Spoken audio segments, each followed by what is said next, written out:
The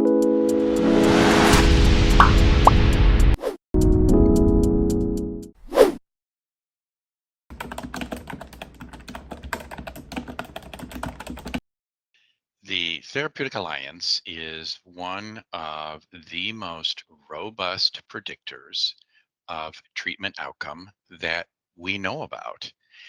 It is made up of a variety of items, including agreement on goals, agreement on means or tasks, agreement on the role that the therapist will inhabit during the work together, and last but not least, congruence with the client's worldview and preferences. From a fit perspective, the reason the alliance is important is because once we identify that a client is at risk, we have to figure out how to push the client and therapist back together into an effective working relationship.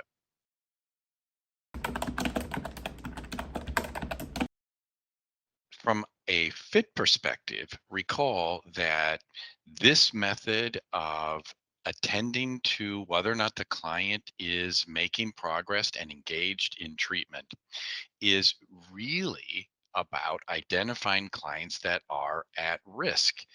The reason in fit that we assess and then intervene around the alliance is because the alliance is one of the most robust predictors of treatment outcome.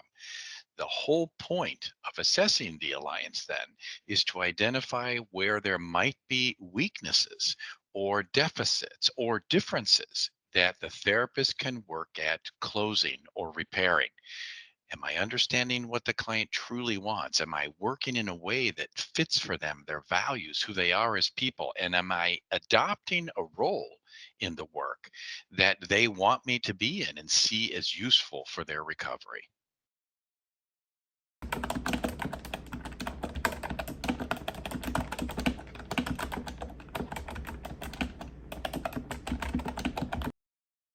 So I think it's important to note that FIT did not invent research on the alliance. It's a concept that goes all the way back to the work of Borden back in the 1970s.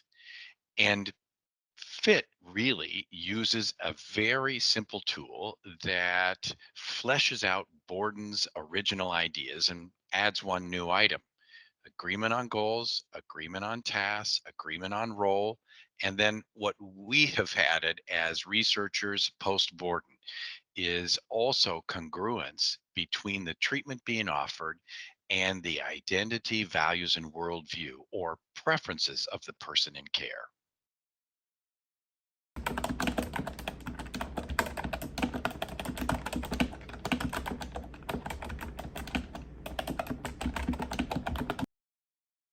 Does periodically asking about the alliance replace the need to formally assess? And I would say the answer is no, and for a very simple reason. Most therapists use an appointment book or calendar on their smartphone to keep track of their particular appointments. Why? You can't rely on your memory. Day to day life is simply too busy and too complicated. The SRS, routinely administered, ensures on a regular basis that we're checking in with the client about their experience of the relationship. We did a little experiment very early on, and we found that therapists think they ask about the status of the client's experience of the relationship more often than they actually do. Having a routine or a habit of administering the SRS ensures that we ask each time.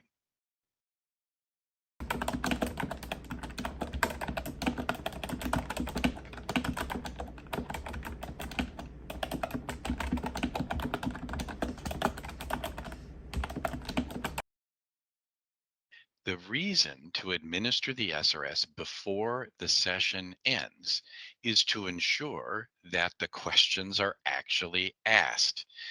Therapists have all sorts of reasons for why they don't want to administer the measure at the end of care. For example, disrupting the therapeutic process.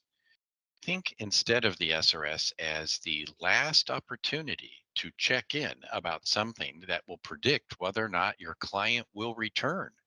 Follow through on any homework assignments given. Continue to work on whatever it was that was processed during the visit. It is very likely that when therapists end a session and send the SRS to the client to be completed afterwards, that it will not be completed. I've also heard of therapists suggesting that they administer it at the beginning of the next visit. But of course, what happens if the client doesn't return the next visit and because there was a breach or problem in the relationship? Asking at the end of the visit before you end gives you the crucial opportunity to address any breaches in the therapeutic relationship.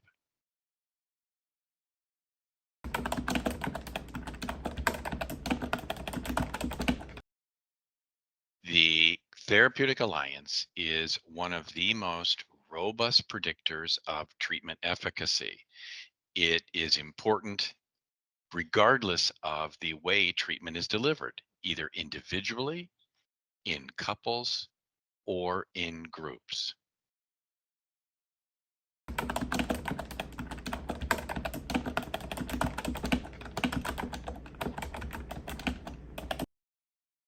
The SRS, which is the alliance tool used in feedback informed treatment, is available for adults and for children. There's also a version called the GSRS that can be used in groups. Administration and scoring is very similar.